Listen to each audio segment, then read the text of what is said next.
We'll wait for another 1 minute or so and then we'll start.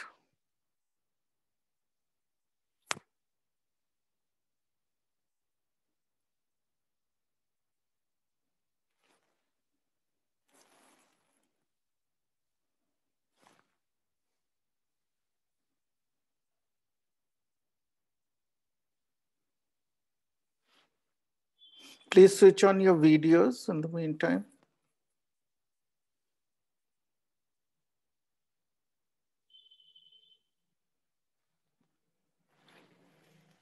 Mavish, please switch on your videos.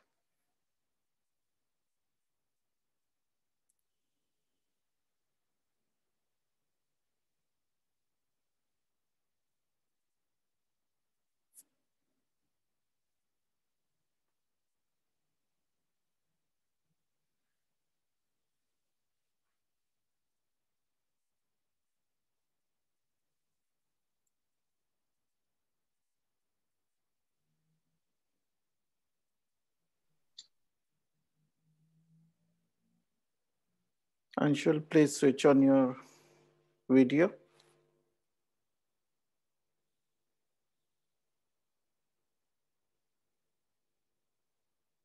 Anshul.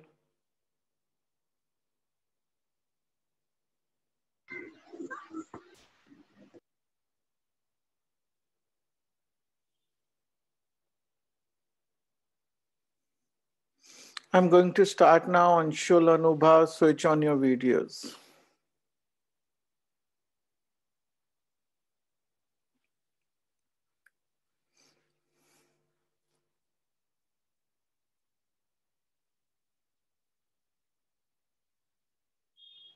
Anshul, Anubhav.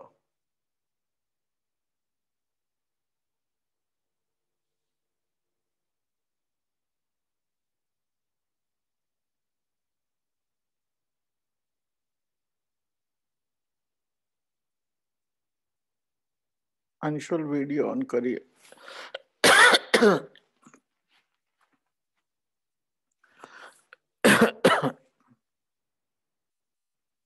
Okay, so let's get started. So आज हम जो है wave optics का revision शुरू करते हैं. ठीक है, so this is also one of the topics that a lot of you said that we should revise. Okay, so we have done a lot of revision of the earlier chapters, right? Till magnetism we have done revision already. So today we will do this revision. Okay, so you will have, let's make this an interactive class. See, revision का meaning ही तब है जब हम उसको interactively करें, क्योंकि otherwise जो है ये आप कर तो चुके ही हैं, लेक्चर तो आप ले ही चुके हैं, इसका ऑलरेडी आप सुन चुके हैं, राइट? इंटरेस्टिंग कब होता है? जब हम उसको बातचीत करते हैं उसके बारे में, तब वो हमें याद रहती हैं वो चीजें. ठीक है ना? तो आपको ये नॉलेज ऑलरेडी मिल चुकी है. अब बात ये है कि हाँ, कुछ चीजें आप इसमें से भूल गए होंगे. वैसे अब ये भी एग्जाम के लिए आपने प्रिपेयर किया है, कोई बात नहीं है. भूल गए हैं, कोई बड़ी बात नहीं है. Let's have a quick discussion and we will remember things well. So सबसे पहली चीज, इसमें हम क्या क्या पढ़ते हैं इस चैप्टर में, right? Can somebody tell me कि what is this entire chapter is about?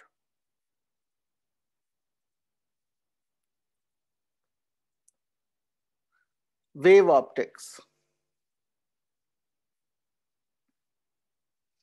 इस चैप्टर में हम क्या पढ़ते हैं?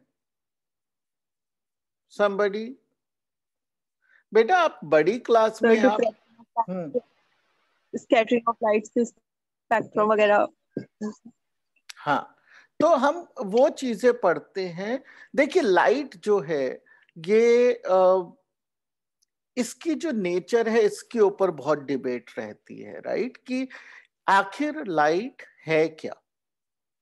तो लाइट एक काफी कॉम्प्लेक्स फिनोमिनन है. Okay, just a second, just a second. Hello. Good afternoon, sir. How are you?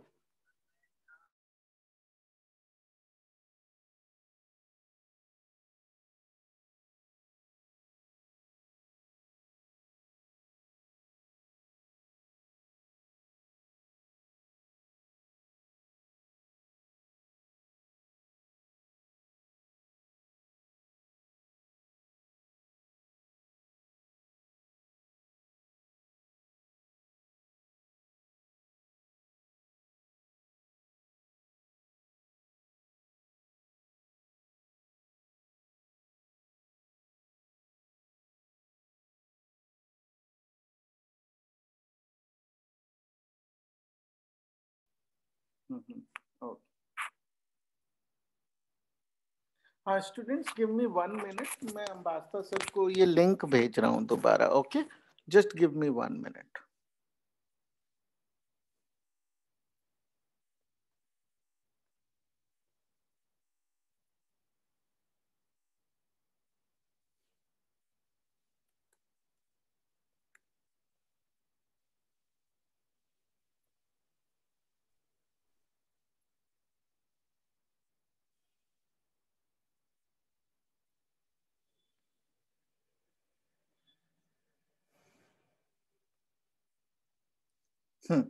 तो या आई एम बैक. इस दौरान 1 or 2 स्टूडेंट्स लेफ्ट. ओके, हाँ तो हम क्या बात कर रहे थे कि ये चैप्टर किस बारे में है. तो लाइट की नेचर को लेकर काफी कंफ्यूजन रहा शुरू से कि आखिर लाइट है क्या. सबसे पहले क्या सोचा गया जब न्यूटन ने लाइट का फर्स्ट थ्योरी बनाया कि it's made up of corpuscles. Corpuscle का मतलब पार्टिकल्स, ठीक है, जिससे रिफ्लेक्शन जैसी चीजें तो समझ आती हैं, गई और जैसे बॉल टकरा के आते हैं, कॉर्पसल्स टकरा के आ जाते हैं, ठीक है, उससे स्ट्रेट लाइन मोशन भी समझ आता है, लेकिन बहुत सारी और चीजें समझ नहीं आती. फिर जब बहुत सारा काम हुआ इलेक्ट्रोमैग्नेटिज्म पे तो समझ आया कि एक्चुअली जो लाइट है it behaves like waves. Okay, और फिर एक चीज क्या होती है कि उसके बाद हमें समझ आया, जब फोटो इलेक्ट्रिक इफेक्ट समझ आया कि it actually behaves like quanta of light which is like photons. Okay, and now we have a unified theory which is neither wave nor a particle, but either you can say combination or of both या फिर none of these, right? But I would call it a combination of both. Okay, तो हमने ray optics पढ़ी जिसमें हम ये मानते हैं कि light is like a geometric रे, और उससे हम ये तो एक्सप्लेन नहीं कर सकते कि ऐसा क्यों हो रहा है. We can not explain why using that, but it helps us find answers. वो हमने इससे पहले चैप्टर में किया था. रे इस वेव ऑप्टिक्स में हम वेव नेचर ऑफ लाइट से रिलेटेड जो कॉन्सेप्ट्स हैं कि अगर हम ये माने कि ये इलेक्ट्रोमैग्नेटिक वेव है तो हम क्या क्या कॉन्सेप्ट्स एक्सप्लेन कर सकते हैं. That is what we study in this chapter. ठीक है, आप लोग अपने वीडियोस ऑन कर लीजिए बेटा, वो बहुत जरूरी है. उसके बिना the class is not considered valid at all. हाँ महावीश, आप भी ऑन करिए. ठीक है, तो नाउ व्हाट, इसमें जो हम क्या क्या चीजें पढ़ने वाले हैं इस चैप्टर में, हमने क्या क्या पढ़े हैं कि ना वेव नेचर को समझने के लिए एक प्रिंसिपल है हमारे पास. वो क्या है प्रिंसिपल, किसने दिया है वो प्रिंसिपल हमें? वेव नेचर को समझने के लिए जो प्रिंसिपल दिया गया वो किसने दिया, जिससे हम वेव नेचर से फिनोमिनन एक्सप्लेन करते हैं? हाइजन ने. Okay, it's a principle called the Huygens principle. Okay, और हाइजन प्रिंसिपल हम काफी डिटेल में इस चैप्टर में पढ़ते हैं, वो हमें अच्छे से आना चाहिए. ठीक है, वो क्या है हम बात करेंगे एज वी गो अलोंग. दूसरी चीज जो बहुत इंपॉर्टेंट हमें इसमें आनी चाहिए वो क्या है, कुछ फिनोमिनन हम इसमें पढ़ते हैं डिटेल में, वो हमको आने चाहिए. ठीक है, रिफ्लेक्शन और रिफ्रैक्शन तो हम हाइजन से एक्सप्लेन करेंगे, ऑल्दो वो फिनोमिनन हमें पहले से आते हैं. कुछ नए फिनोमिना हैं जो हम सीखते हैं इसमें. वो क्या है नए फिनोमिना? रिफ्लेक्शन रिफ्रैक्शन के अलावा क्या नई चीजें जो लाइट शो करती है हम इस चैप्टर में पढ़ते हैं? जैसा कि महावीश ने बोला था, स्कैटरिंग एक फिनोमिना है. क्या है वो फिनोमिना? स्कैटरिंग. वो भी हम इसमें पढ़ते हैं. वो हमने लेकिन पहले थोड़ा सा पढ़ा हुआ है क्लास 10th में. बिल्कुल नए क्या दो चीजें आप बताइए, तीन चीजें हैं जो नई हैं जो हम पहली बार पढ़ रहे हैं. क्या है वो? इंटरफेरेंस. बताइए इंटरफेरेंस. The polarization भी तो होता है। पोलराइजेशन, इंटरफेरेंस और तीसरी चीज डिफ्रैक्शन।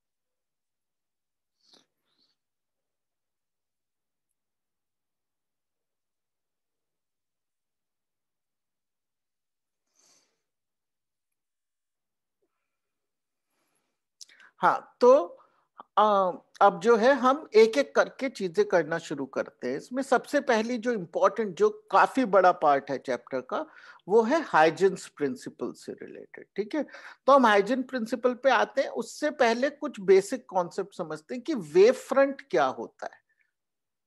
ठीक है, हाइजीन प्रिंसिपल में एक जो चीज हम बार बार बात करेंगे वो है वेव फ्रंट की।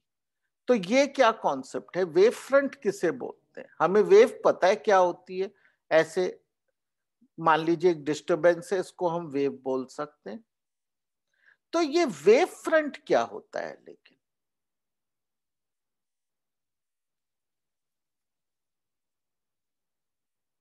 Do you know what a wave front is? महिमा बेटा, आपको पता है क्या होता है वेव फ्रंट?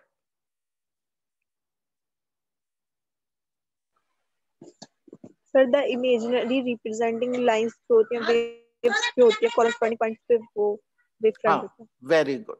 तो देखिए, मान लीजिए एक पॉइंट सोर्स है, कोई भी सोर्स हो सकता है, हम पॉइंट सोर्स लेते हैं, इससे ऐसे वेव्स जा रही हैं, right? This is a very quick and dirty drawing, but ऐसे वेव्स बाहर जा रही हैं।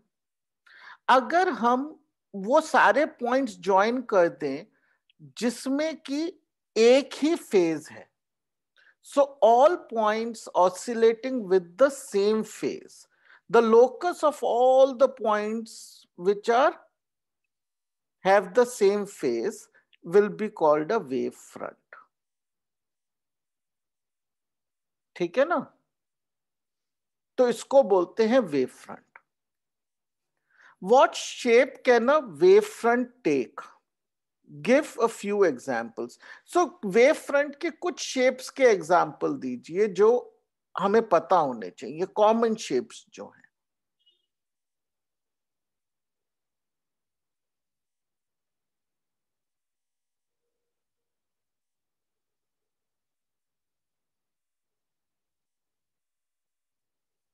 देखिए, सबसे पहला जो हमें पता होना चाहिए, पॉइंट सोर्स के वेव फ्रंट कैसे बनते हैं, किस शेप के वेव फ्रंट बनेंगे अगर पॉइंट सोर्स है?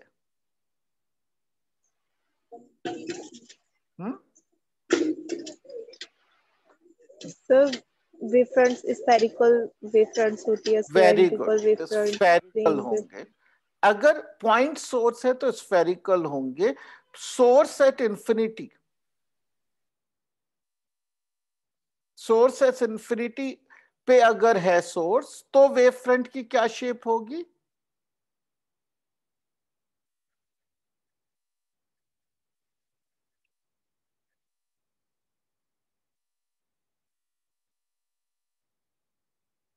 तब वेव फ्रंट की क्या शेप होगी? तब वो प्लेन्स होंगे, राइट, लाइक दिस।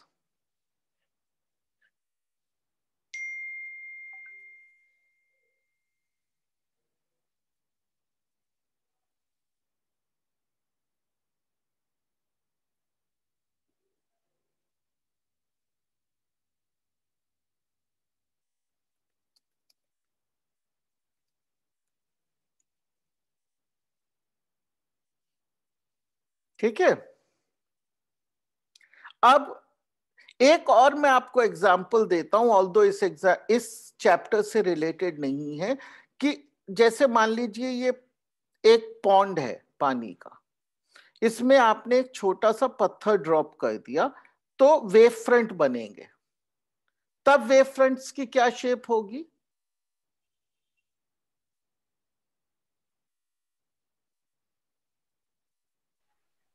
सिलेंड्रिकल। नहीं, हाँ मतलब ओके, सिलिंड्रिकल एक्चुअली नहीं होगी, उस वी विल रादर से कि क्या होगी, तो सर्कुलर होगी, सर्कुलर होगी, प्लेन नहीं होंगे, सर्कल्स बनेंगे। देखिए ये पानी का सरफेस है, अगर उस पे कंकड़ गिरा तो ऐसे जाएंगे वे, यस। तो सर्कल्स बनेंगे। इसमें हमें विजिबली दिखाई देते हैं वेव फ्रंट्स, ठीक है ना। सिलिंड्रिकल इसलिए नहीं होगी कि वेव केवल सरफेस पे होगी, नीचे जो वेव्स होंगी वो कैसी होंगी, लॉन्जिट्यूडनल होंगी। केवल ट्रांसवर्स वेव यहां पर है।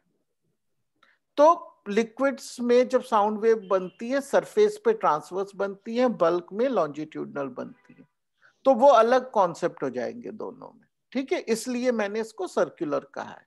Got it? तो वेव फ्रंट का कॉन्सेप्ट अब हमें अच्छे से समझ आ गया। अब इस बेसिस पे can somebody define what is Huygens principle?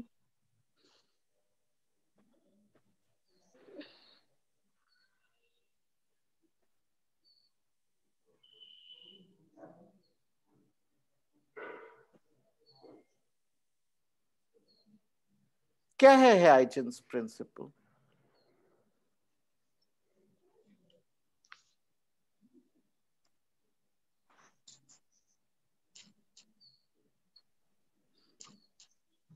Good afternoon sir. Good afternoon sir. हाँ आप कनेक्ट हुआ सर।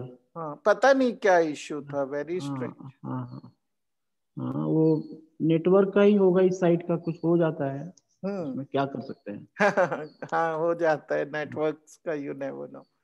हाँ वही है। हाँ तो स्टूडेंट्स बताइए क्या होता है हाइजीन प्रिंसिपल? आप अपने वर्ड्स में बता सकते हैं। अंडरस्टैंडिंग इज इंपॉर्टेंट, एग्जाम के लिए आपको याद भी रखना है, ठीक है, लेकिन अभी क्लास में आप अपने वर्ड्स में बता सकते हैं। कुछ गलती हो कोई चिंता की बात नहीं है, कोई there is nobody who is going to get saying कि यार ये नहीं आता। आप बताइए जितना आपको आता है।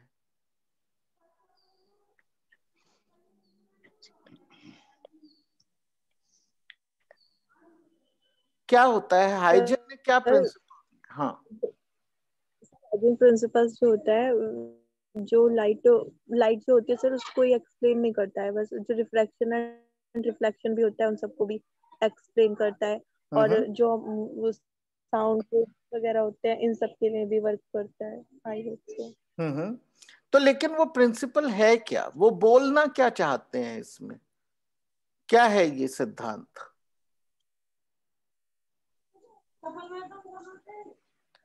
सी वो क्या बोल रहे हैं इसमें, हाइजीन प्रिंसिपल ये कह रहा है कि मान लीजिए ये हमारे वेव फ्रंट है एक, ठीक है, तो इस पे हर एक पॉइंट जो है, हर एक infinitesimal point start to act like a point source, ठीक है। तो हर एक पॉइंट जो है वो एक सोर्स की तरह एक्ट करेगा, और वहां से फिर क्या शुरू होंगे आने, वेव्स आने शुरू होंगे। क्योंकि ये छोटे वेव्स हैं, इनको हम कभी कभी एक वर्ड और यूज कर लेते हैं, वेवलेट्स, ओके, मतलब छोटे वेव्स, लेकिन है तो ये भी वेव्स ही। तो इससे वेव्स आने शुरू हो जाते हैं, और the tangents to this wavelets will give us a new wave front,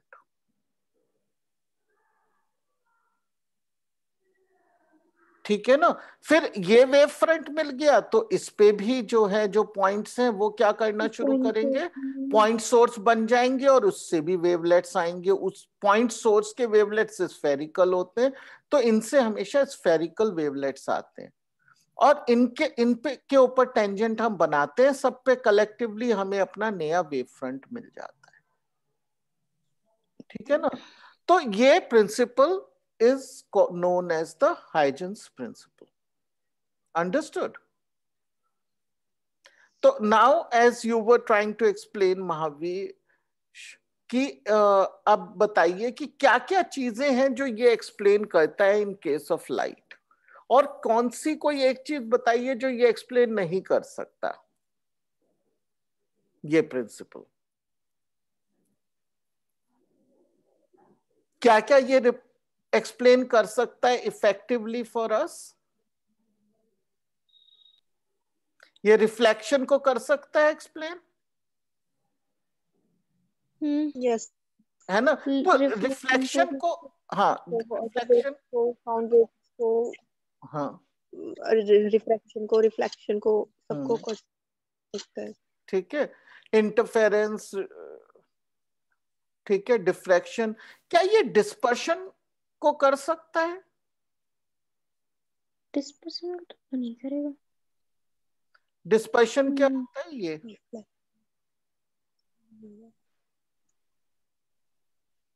क्या इसको करेगा Huygens principle? No sir. Actually करेगा, राइट? क्योंकि देखिए अगर रिफ्रैक्शन को कर रहा है ना, finally dispersion is just an outcome of refraction.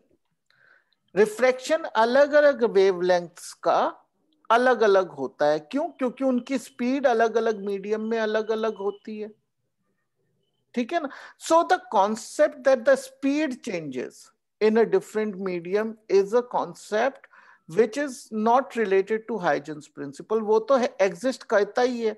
फिर हाइजन प्रिंसिपल उसी कॉन्सेप्ट को यूज करके रिफ्लेक्शन बना को एक्सप्लेन करता है, उसी कॉन्सेप्ट को यूज करके डिस्पर्शन को भी एक्सप्लेन कर देगा, ठीक है ना? एक बार हमने रूल्स ऑफ रिफ्रैक्शन समझ लिए तो dispersion is a direct outcome of the rules of refraction, ठीक है? तो हाइजन प्रिंसिपल क्योंकि रिफ्रैक्शन को एक्सप्लेन करता है इसलिए डिस्पर्शन को भी एक्सप्लेन करता है, ठीक है ना? वो डिफ्रैक्शन को भी एक्सप्लेन कर देगा, ओके, इंटरफेरेंस को भी एक्सप्लेन कर देगा, क्योंकि इंटरफेरेंस केवल बेंडिंग अक्रॉस द एजेस के बाद तो सुपरपोजिशन से ही सॉल्व होता है उसका problem, right? So superposition is a known concept already, लेकिन the fact that it will bend on this edge वो हाइजन प्रिंसिपल एक्सप्लेन कर देता है, ठीक है? तो ऑलमोस्ट ज्यादातर चीजें जो हम पढ़ते हैं एक्सप्लेन हो जाती है। कोई एक चीज बताइए जो हाइजन प्रिंसिपल नहीं एक्सप्लेन कर पाएगा, has nothing to do with explaining that concept, a phenomenon of light.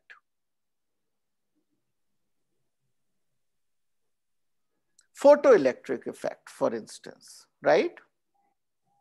Photo electric effect तो वेव नेचर ही एक्सप्लेन नहीं कर सकती, इसलिए हाइजन प्रिंसिपल भी एक्सप्लेन नहीं कर पाएगा, right? That is explained using the quantum theory, the photons, okay? तो इसलिए जो हाइजेंस प्रिंसिपल है उसका काफी वाइड एप्लीकेशन है। So this chapter has the biggest part of this chapter deals with actually the Huygens principle. तो वो आपको अच्छे से समझ भी लेना है। जैसे कि मुझे लगा कि आपको थोड़ा ये समझ आ गया है, लेकिन इसकी क्लैरिटी बनाइए। It is very important concept, ठीक है? अच्छे से जब आप किताब से पढ़ेंगे तो बहुत अच्छे से एक्सप्लेन्ड है बुक में भी, ठीक है? आपकी ऑलरेडी इस पे क्लास हो चुकी है, अभी हम रिवीजन भी कर रहे हैं, तो उसके बाद ये एकदम क्लैरिटी होना चाहिए इस कॉन्सेप्ट पे, ठीक है? Okay, let's move on. Huygens had made an ad hoc assumption to make his theory acceptable. What was that assumption?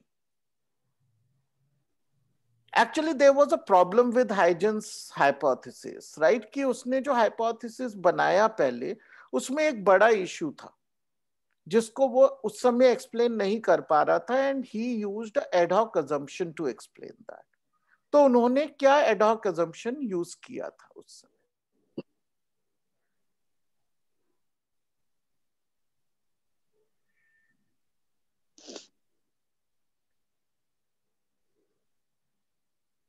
Anshul, महावीश अपने वीडियो ऑन रखिए। आप दोनों बताइए क्या था वो एडहॉक अजम्पशन।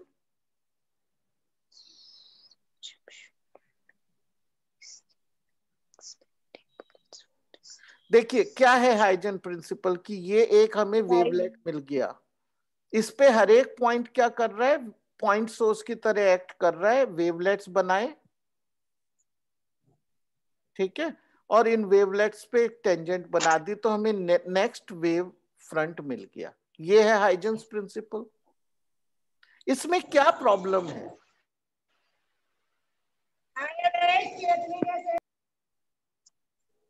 क्या प्रॉब्लम है इसमें? देखिए अगर ये पॉइंट सोर्स है तो is that a complete shape of the wave front?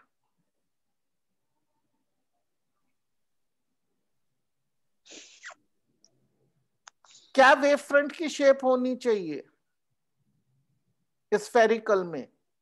ये तो सेमी स्फेरिकल बना दिया मैंने। क्या होनी चाहिए थी पॉइंट में?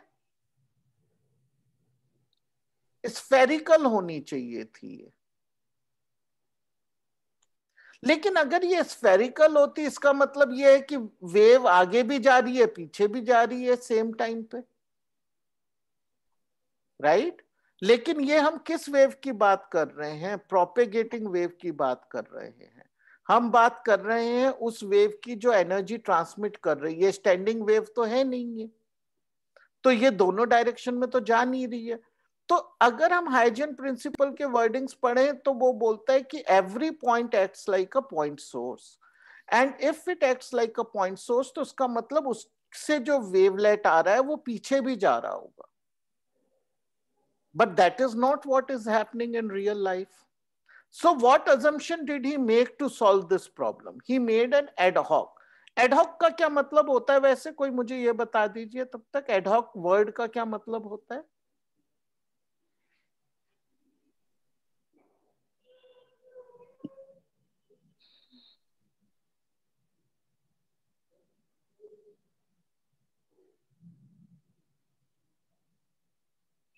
Huh? Nobody knows the meaning of word ad hoc. Ad hoc का मतलब at that moment, immediately, right? तो बेसिकली उन्होंने एक assumption बना दिया जो which was not backed by logic at that time, ठीक है? That was an assumption that was made कि बस ये है तो है, right? That is the meaning of ad hoc at that moment. Okay?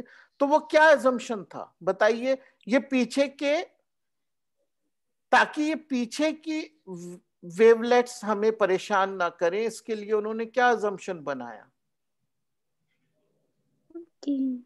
ऐसा सोर्स पॉइंट उसके बाद सोर्स पॉइंट होते हैं हर, क्या है वो assumption? इंपॉर्टेंट है वो assumption, आना चाहिए आपको। उन्होंने ये कहा कि जो एम्पलीट्यूड है वो केवल फॉरवर्ड डायरेक्शन में ही होता है, बैकवर्ड डायरेक्शन में एम्पलीट्यूड 0 होता है। तो वेव फ्रंट तो बनता है लेकिन उस वेव फ्रंट का एम्पलीट्यूड 0 होता है ना? अगर एम्पलीट्यूड 0 है, राइट, एम्पलीट्यूड 0 है का मतलब ऐसे वेव होती है कोई, इसका एम्पलीट्यूड 0 कर दीजिए यानी ये हाइट 0 कर दीजिए, तो क्या वेव तो हो गई स्ट्रेट, यानी वेव है ही नहीं। तो उन्होंने ये कहा कि फॉरवर्ड डायरेक्शन में एम्पलीट्यूड होता है लेकिन बैकवर्ड डायरेक्शन में एम्पलीट्यूड इज इक्वल टू 0, यानी कि ये जो वेव फ्रंट्स हैं इनको हमें, इन वेव्स को, ये वाला जो पार्ट है कंसिडर करने की जरूरत नहीं है, केवल फॉरवर्ड को ही कंसिडर करें।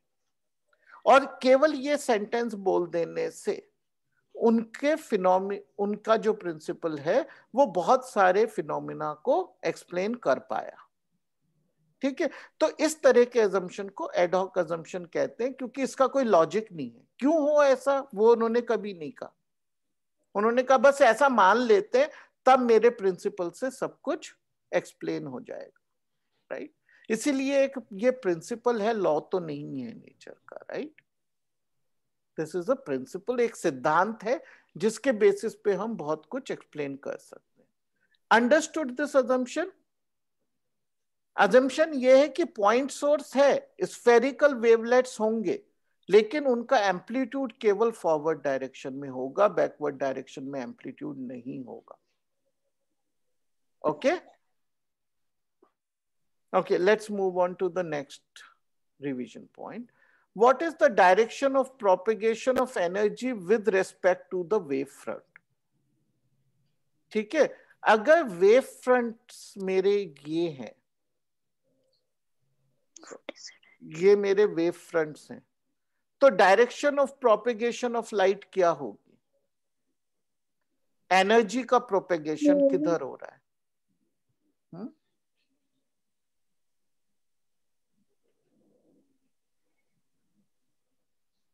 किस तरह से निकालते हैं?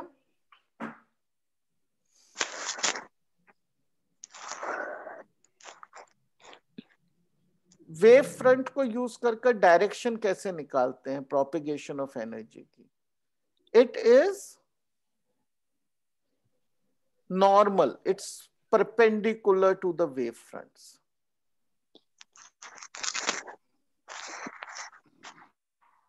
ऐसे इधर निकालेंगे तो यहां पे आप नॉर्मल बना लीजिए इन पॉइंट्स पे, right?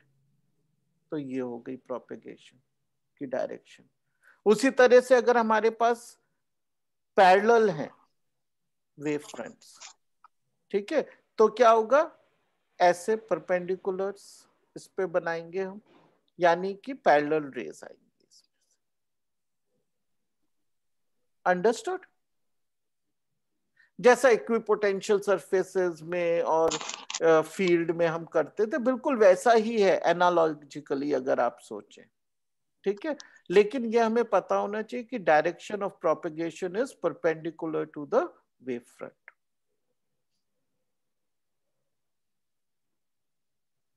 Okay, now this is a slightly long answer question. Okay, मेरे ख्याल से आप सबने वीडियोस ऑफ कर दिए हैं। प्लीज वीडियो ऑन करिए बेटा, वीडियो ऑन कर लो बेटा आप लोग।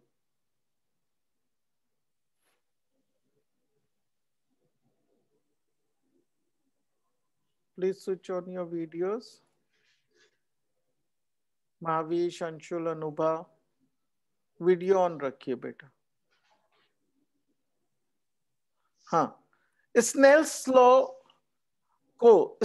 लॉ क्या होता है? Before we move on with this question, क्या होता है स्नेल्स लॉ?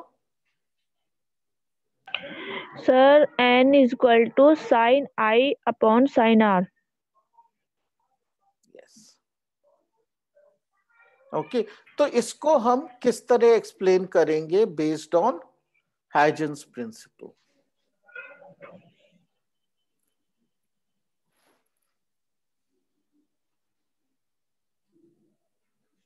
ये हमारा बाउंड्री है। सर ये हाइजेंस प्रिंसिपल एक बार बता दीजिए।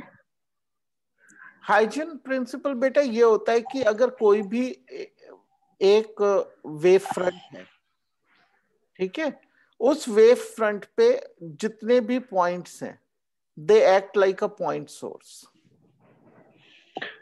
And they produce the secondary waves from here, या फिर सेकेंडरी वेव्स को हम वेवलेट्स भी बोल सकते हैं। And the tangent collectively to all these wavelets is called the wavefront, which is the new wavefront। ठीक है, तो इस तरह से प्रोपेगेशन होता है।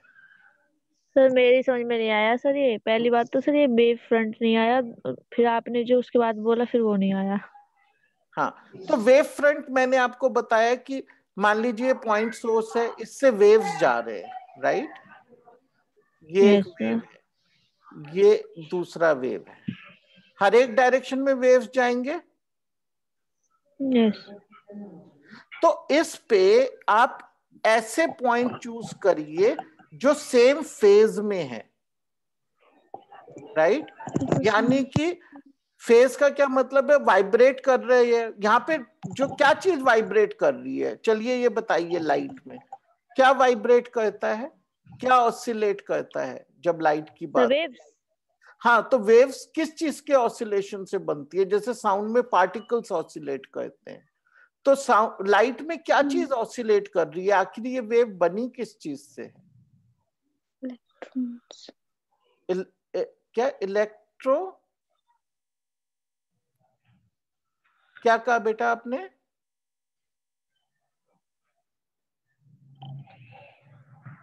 क्या ऑसिलेट कर रहे हैं यहाँ पे? पता नहीं सर क्या है। देखिए, ये हमने कई सारे चैप्टर्स में किया है, इलेक्ट्रिक फील्ड वेक्टर, और उसके परपेंडिकुलर एक चीज और होती है जो ऑसिलेट करती है, दोनों एक साथ करते हैं। वो क्या होता है? उससे परपेंडिकुलर यहाँ पे इलेक्ट्रिक फील्ड वेक्टर कर रहा है, दूसरा कौन सा वेक्टर करता है oscillate? Magnetic field. Magnetic field, दोनों 90 डिग्री पे होती हैं, ठीक है ना? तो ये ऑसिलेट कर रहे होते हैं, तो ये ऑसिलेट कर रहे हैं, इनका सेम फेज ले लीजिए। एक समय में हमें दोनों यूज करने की जरूरत नहीं होती, क्योंकि वो तो आपस सिंक में होते ही हैं, तो हम ई ले लेते हैं खाली। तो हर एक में ई का सेम फेज ले लिया, और उन सबको ज्वाइन कर कर एक सरफेस हमें मिल गया। ये जो सरफेस है ये वेव फ्रंट कहलाता है। फिर हर एक वेव फ्रंट पे जो पॉइंट है वो एक पॉइंट सोर्स की तरह एक्ट करता है, वापस से स्फेरिकल वेव्स बनाता है, जिनको सेकेंडरी वेव्स या फिर वेवलेट्स कह सकते हैं। और इन पे अगर हम टेंजेंट बनाएं, एक कॉमन टेंजेंट, ऐसे टेंजेंशियल सरफेस, तो हमें नया वेव फ्रंट मिल जाता है, न्यू वेव फ्रंट। इसी तरह से नए वेव फ्रंट्स बनते जाते हैं, और हम नए वेव फ्रंट्स को डिसाइड कर सकते हैं वो कब बन रहे हैं, किस शेप के बन रहे हैं। ये होता है हाइजेंस प्रिंसिपल, और इसको यूज कर कर हम वेव नेचर ऑफ लाइट के ऑलमोस्ट सारे फिनोमिना को एक्सप्लेन कर सकते हैं। ठीक है, we are coming to the end of the class now बेटा। We will continue with this in the next class. थोड़ा आप ये पढ़िए चैप्टर दोबारा से, ठीक है ना? मन लगा के पढ़िए, बहुत अच्छा चैप्टर है, इंटरेस्टिंग चैप्टर है, मन लगा के पढ़िए। We will continue to revise this, okay?